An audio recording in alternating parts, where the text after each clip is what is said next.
Pablo Escobar, who has been dubbed the king of cocaine, is still considered the most successful criminal in the history of the world, having amassed over $30 billion worth of wealth in just 2 short decades. How did he do it? Well, you're going to find out in this episode of Lawyer Up.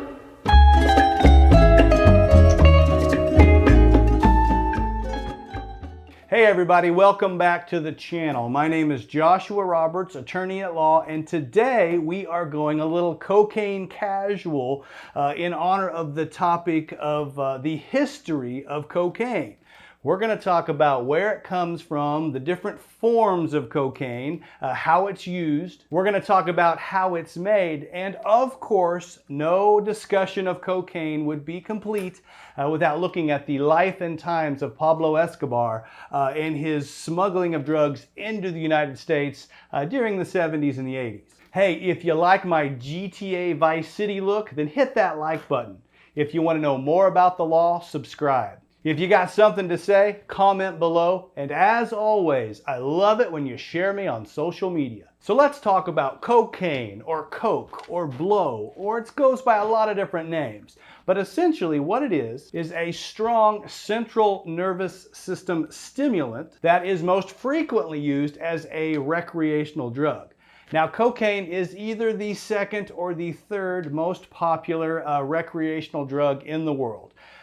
Marijuana is obviously number one, and the meth people and the coke people, they fight about who's number two, but they don't really keep official statistics on that kind of thing. Now, cocaine is commonly either snorted or smoked or injected. It works by inhibiting the reuptake of neurotransmitters in the brain, resulting in a greater concentration of serotonin and dopamine in your brain. Now, the mental effect of that is an increase in awareness, a dullness of pain, and feelings of euphoria in the user. The physical effects include an increase in body temperature, an increase in heart rate, pupil dilation, and an increase in blood pressure. And in an overdose scenario, it can result in stroke or heart attack. And because of its addictive qualities and the high potential for overdose, it is listed as a hard drug. It's illegal in almost every country in the world. There are some medicinal uses of cocaine hydrochloride, but these are limited to basically nasal surgeries where the cocaine hydrochloride acts as both a numbing agent and as they call it, a vasoconstrictive agent, so that it numbs and acts as a local anesthetic while it's also reducing the bleeding. So in some countries, cocaine hydrochloride is used for medicinal purposes, and that would include the United States, but it's a very limited usage. It's most popularly used recreationally, and I can tell you that the sale, distribution, smuggling, trafficking of cocaine is illegal. It's illegal everywhere in the world, and in the United States, the distribution of cocaine is a Class A felony. That is the highest level of felony. If you get caught distributing cocaine in the United States, at the federal level, your sentence is from 10 years in prison to life. That's 10 being the minimum amount of time you would spend behind bars if you're caught distributing cocaine. And so it's a very serious crime. And nothing in this video should be construed that I'm trying to glamorize cocaine in any way. Cocaine is a hard drug, and as all hard drugs, they ruin lives. They ruin families, and they ruin communities. We know in communities where they have higher instances of drug arrests and drug incarcerations that there's also more crime in general. There's more violent crime, more domestic abuse, more hospitalizations, and a higher instance of children being taken into protective custody. And I've seen it firsthand over the last 20 years in practicing law on the criminal defense side of things. So I can tell you, do not use hard drugs. It'll get you nowhere fast, and most of the time, well, you'll wind up in prison. But that's enough of me preaching to you. let's talk about cocaine and its history, because it is a fascinating infotainment topic. Now, to understand the different types of cocaine and the different types of uses, you really have to start with the coca plant, from which its psychoactive ingredient is sourced. Now, the coca plant is about 3 to 4 feet tall, and it has small green leaves on it. They almost look like green tea leaves. They are indigenous to the mountains and jungle areas of Peru, Bolivia, and Colombia in South America. And the cocaine is actually extracted from the coca leaves themselves. Now, the leaves of the coca plant have been picked and stuck in the mouths of people who live in South America for years. They chew on it much like we chew on chewing tobacco. And it provides a mild stimulant. It dulls pain and gives a general feeling of wellness and happiness. They also use it in Peru in the Andes Mountains to treat altitude sickness. And these forms, while they're pleasant, they are not the cocaine that you and I know. To transform these coca leaves into cocaine is actually a fairly involved process. So let's talk about how cocaine is made. Now, there are 3 types of cocaine. There is a cocaine base that we will talk about. It's generally referred to as freebase cocaine. And then there is something called cocaine hydrochloride, and that's the powder cocaine that you know, that you see in the movies that people snort.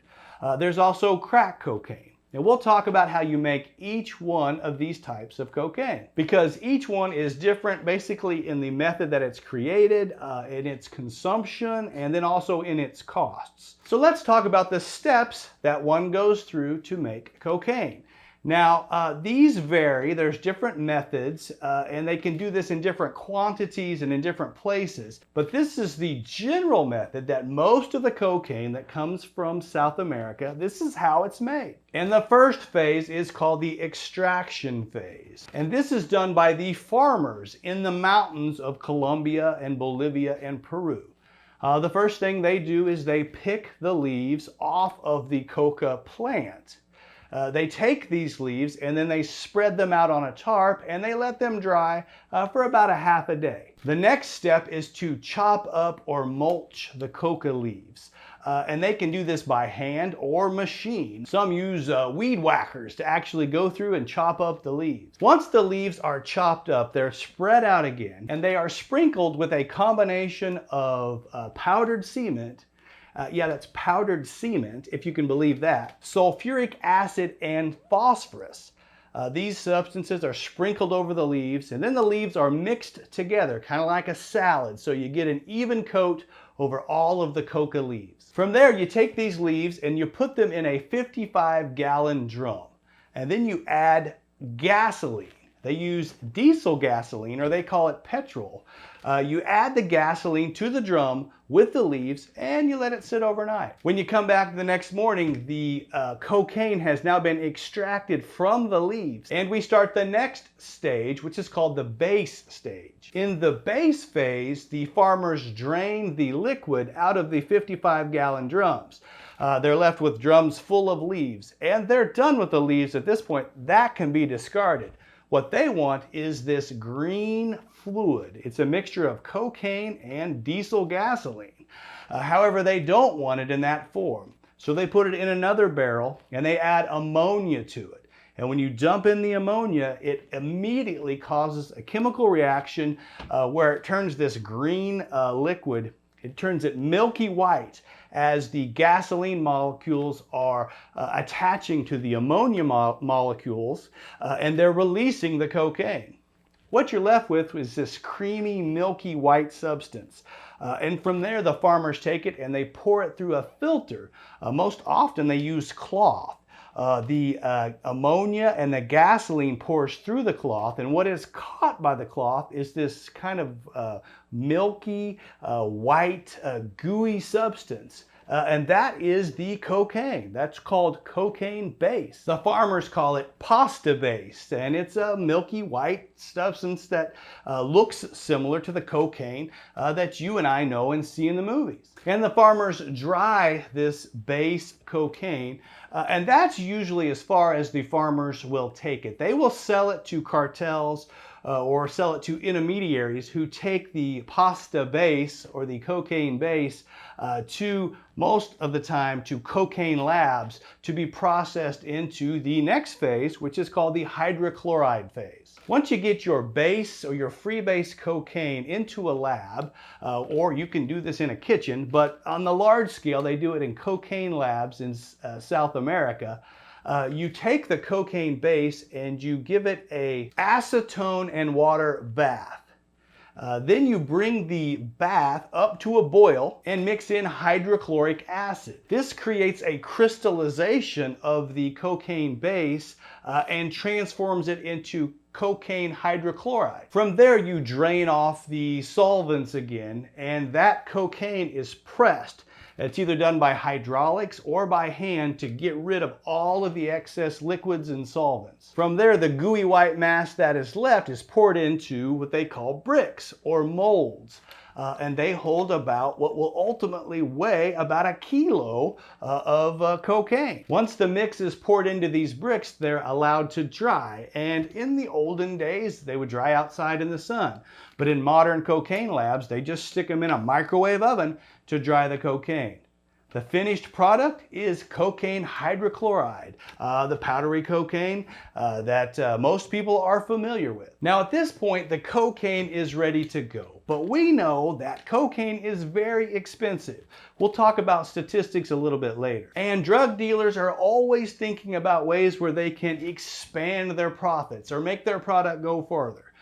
And the main way that they do this is by either what they call stepping on or cutting the cocaine hydrochloride. And when you step on the product, what you're doing is adding some external substance to the mix that isn't cocaine. They use all types of additives, including baking soda, caffeine, ephedrine, inactive sugars, amphetamines. Almost anything white and remotely powdery can be moved or inserted into the cocaine. Because, you know, this substance isn't exactly regulated by the FDA. Who are you going to complain to if your cocaine has extra baking soda, right? However, by far the most popular way that the dealers step on their product is to add baking soda and water to it, which converts cocaine hydrochloride or powder cocaine into crack cocaine. Now, crack cocaine is made by dissolving cocaine hydrochloride in a mixture of baking soda and water. Once you process it and after you squeeze out all of the excess solvents, when it dries, it becomes this brittle, kind of a milky, light brown substance in a kind of rock-like form. And it's called crack. And it's usually yellowish to light brown, and it's much less expensive than the pure powdered cocaine. Most people will smoke crack. They put it in a glass tube and light the tube, and the sound that the crack cocaine makes as the water and the baking soda is heated and the water escapes makes a crackling sound, which is where the name crack cocaine comes from. So let's talk about how this stuff is consumed. Now remember, there's three different types of cocaine. You've got your free base cocaine, you have your powder cocaine, and you have your crack cocaine. And there's three basic ways that people use it. They either snort it, they smoke it, or they inject it. Now you can't use each type of cocaine in each way. So let's talk about the specifics of how people generally use the drug. Now when you're talking about snorting, usually we're talking about powder cocaine. Because it's the only form of cocaine that is water soluble, meaning it dissolves in water. You need this type of cocaine when you are snorting it because it needs to dissolve or soak into the membranes of the nose. If you snort free base cocaine or you snort crack cocaine, it's not going to dissolve and you're not going to get the same effect. So people generally only snort powder cocaine. And in doing so, they'll generally spread it out on a hard surface. They call it a line, 3 or 4 inches long, and then they'll snort it. And they use various devices to assist in the snorting. They can use a hollowed out pen, a cut up straw. Some people will just use the end of their fingernail, or some people just put their face right down there in it and they snort it. Now the 3 or 4 inch lines of cocaine are called lines, or they're called bumps. When you get into a really long line that's 9 or 10 inches long, you usually see people rolling up $100 bills and snorting what they call a rail. And that is an extremely long line of cocaine. And as I mentioned, it coats the membranes of the nose, the inside of the nostril, and is absorbed into the bloodstream in that way. Now, people generally do not smoke powder cocaine. The hydrochloride in it gives off a terrible taste and a terrible odor when it's burned. So generally you'll be snorting or injecting, we'll get to in a minute, powder cocaine, the only 2 ways that is used. But let's talk about smoking. When a user smokes cocaine, they simply heat that cocaine and it gives off a vapor or a smoke, and then they inhale it into the lungs, by which it is basically incorporated into the bloodstream of the human body. Now, most users just use a simple glass pipe that's hollowed out, so that they put the freebase cocaine or the crack cocaine into the pipe, heat the bottom of the pipe, and then inhale the fumes. As I mentioned, you don't do this with powder cocaine because the hydrochloride is very acrid. Now, the injection of cocaine is again the process where cocaine is dissolved into a liquid and then injected into the human body. Obviously, this is the fastest way to get cocaine into the bloodstream. You just put it right in there. Again, it requires the cocaine to be water soluble, so you won't be injecting crack cocaine, you won't be injecting freebase cocaine. This is dissolved powder cocaine. Now, while this is the fastest way to get high by cocaine, it is also the most dangerous.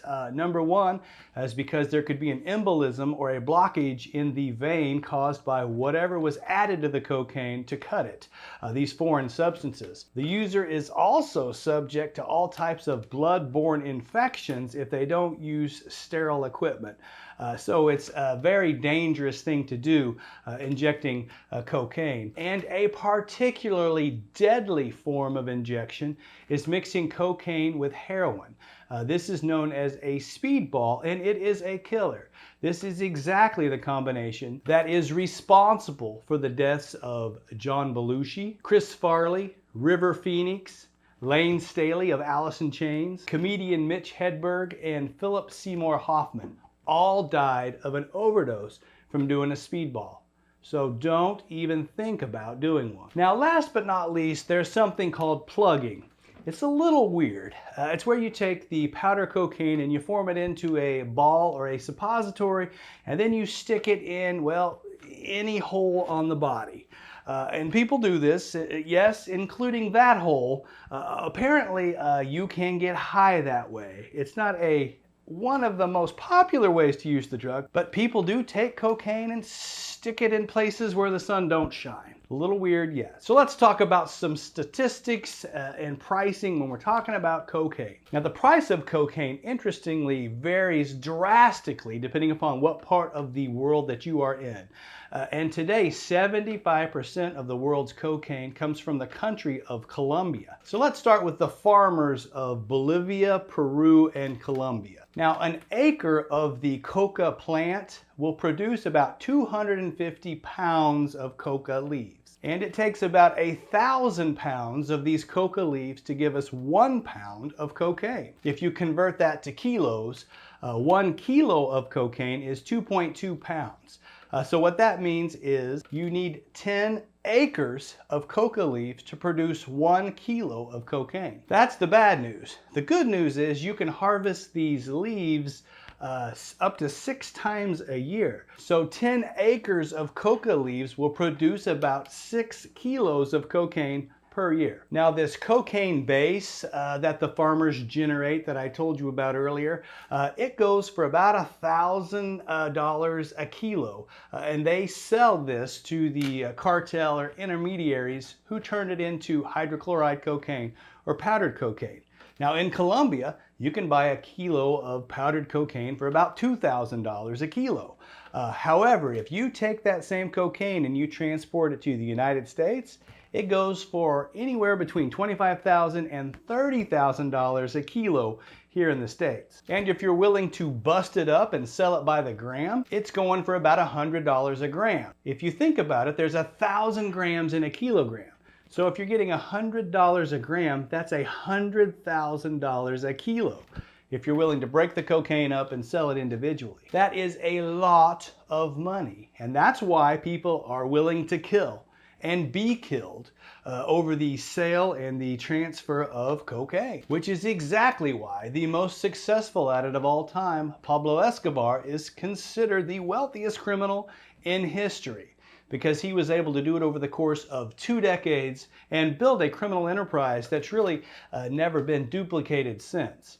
But before we get to his story, let's go way back in the history of cocaine and figure out where it started. And as I told you before, the coca leaf has been chewed by the people of Peru and Bolivia and Colombia kind of as a tobacco for centuries.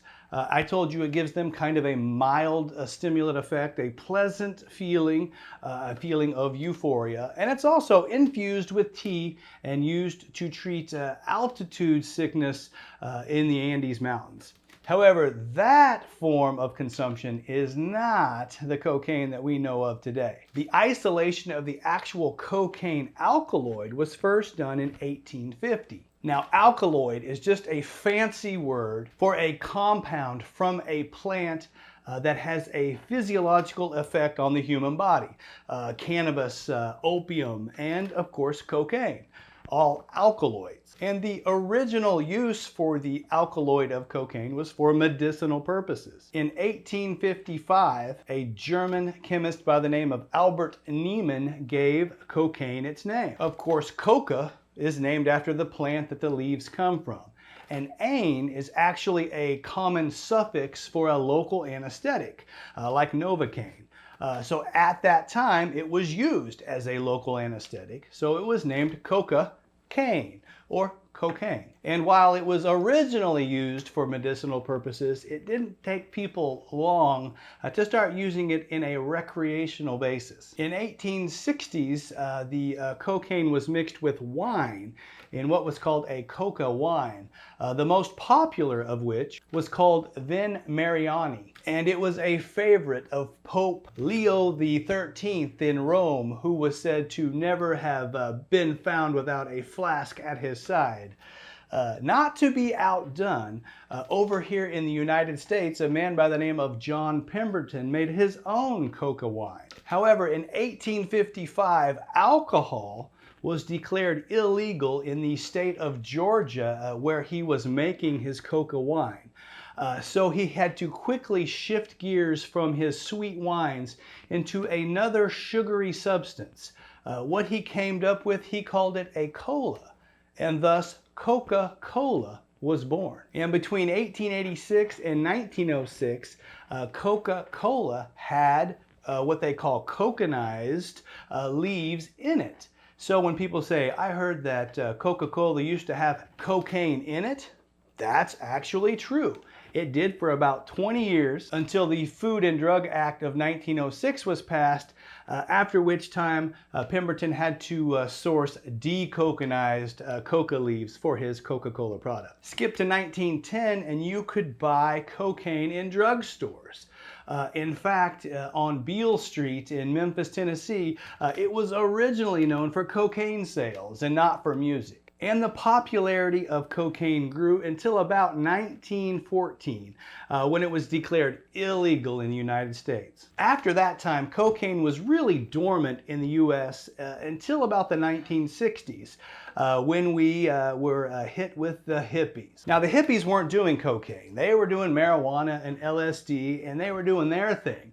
But what they did was they normalized drug use for recreational purposes in the United States.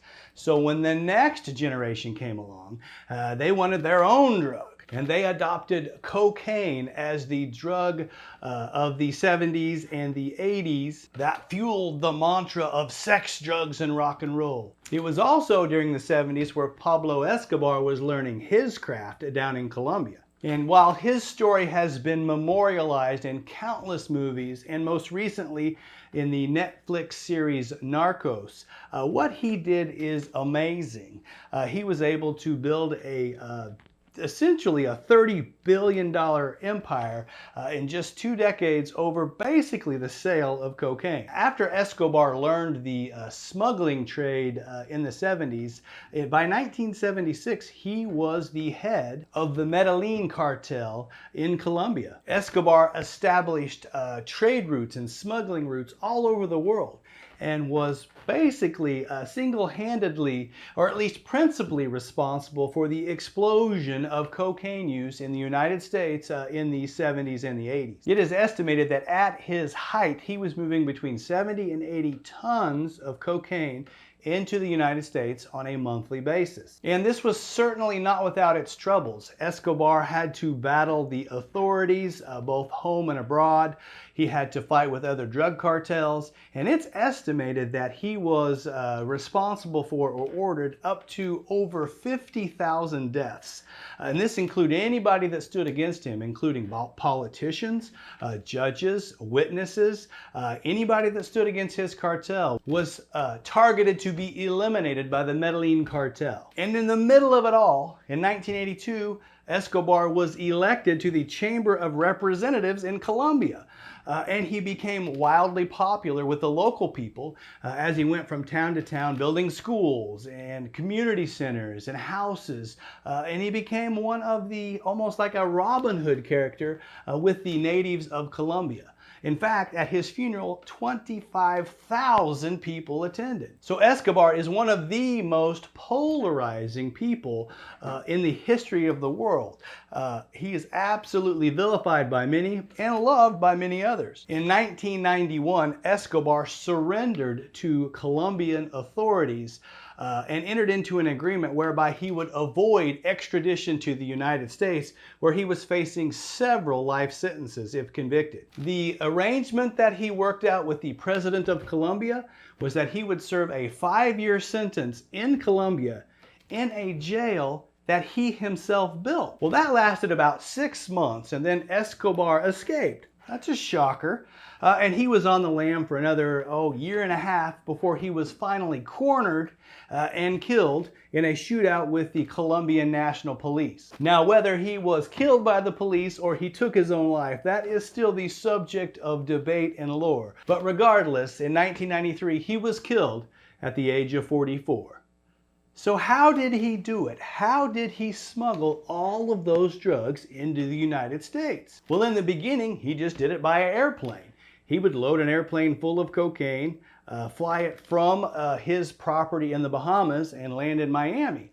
He usually did it under the cover of night, but as he made money, he bought bigger planes and then brought in more and more cocaine. Now, as the authorities caught on to what he was doing, he started to get more creative. There would be drops of cocaine out at sea, and there would be charter boats that would go out during the day, and they would get the cocaine and they would come back.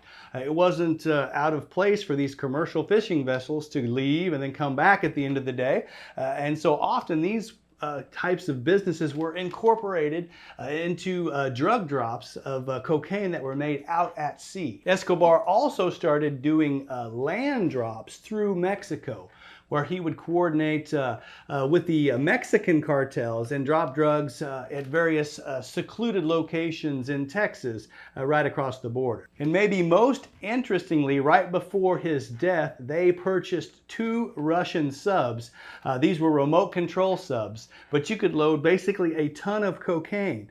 And they were used to smuggle cocaine from Colombia to Mexico in submarines. What is almost equally as fascinating is how they smuggled the money out of the United States. But that's another topic for another time. Once Escobar was killed, the Medellin cartel was quickly gobbled up by other cartels in the area. And while the majority of cocaine still comes from Colombia, they now partner with Mexican drug cartels to get the product into the United States. The principal Mexican cartel responsible for smuggling cocaine is the Sinaloa cartel. Its area butts right up against the southern United States, and it was formerly headed by somebody you may have heard of before, El Chapo. And the current drug cartels, they still do airdrops into deserted areas of Arizona and New Mexico, California, and Texas. But today, most of the Mexican drug cartels are moving product in a smaller manner. They use mules. They use human beings who hide the cocaine either on their body or in their bodies or vehicles, and they break it down and bring it across the border in smaller quantities. They do this for a couple of reasons, one of which is if someone gets caught, you lose a larger amount of product, but also they can completely disavow any association with a person who happens to get caught by the authorities. Ultimately, as we sit here in 2020, the popularity of cocaine has declined in the United States from its height in the 70s and the 80s. Today, the more popular drug in the United States is methamphetamine. And while they still call cocaine the rich man's drug, and crack cocaine has certainly made an inroad, a lot of drug addicts have switched over to meth, which is essentially half the price and 3 times as potent. Well, that's the episode on the history of cocaine. I hope you have liked it. I hope you have enjoyed the more relaxed look that I have put on for this video. It's been a ton of fun. If you like the video, hit that like button. If you want to know more about the law and these types of interesting topics, then subscribe to the channel. If you got something to say to me about something, comment below. And as always, share me on social media. I appreciate you watching. I'm Joshua Roberts, and you've been watching Lawyer Up. Send lawyers, guns, and money. Dad, get me out of this.